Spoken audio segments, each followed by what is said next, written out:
민주당에선 이낙연 캠프에서 불거진 경선 불복 논란을 두고 이재명 캠프는 경선 승복을 공식 선언하자고 압박했습니다. 이에 이낙연 캠프 측은 경선 불복 프레임을 씌우려는 것이라며 반발했습니다.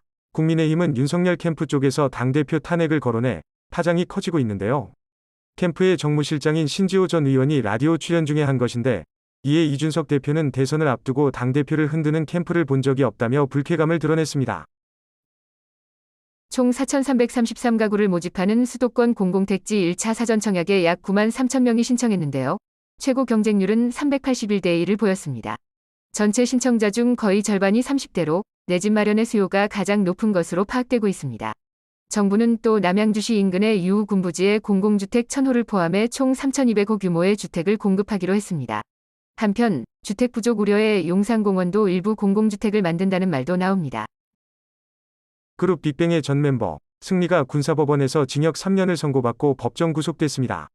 승리는 지난해 1월 성매매 알선과 상습 도박 등의 혐의로 기소됐는데 불구속 상태로 재판에 넘겨졌다가 이후 입대하면서 군인 신분으로 법정에 선 것인데요.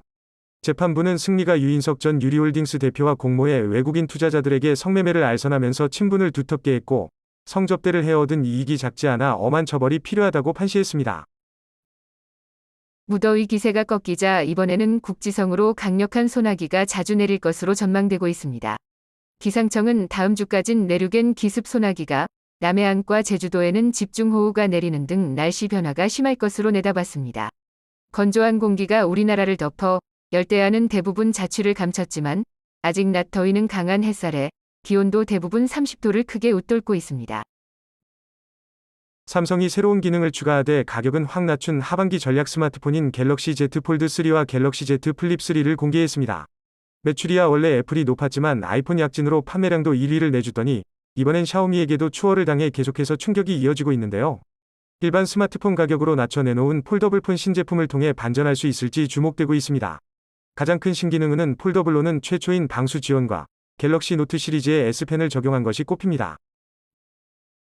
독일에서 한 간호사가 고의로 코로나19 백신 대신 식염수를 주사해 9천여 명이 다시 백신을 접종해야 하는 웃지 못할 상황이 벌어졌는데요. 모두 70세 이상의 고령자로 정확히 가려내기가 어려워 가능성이 있는 전체 인원이 재접종하게 되는 것입니다.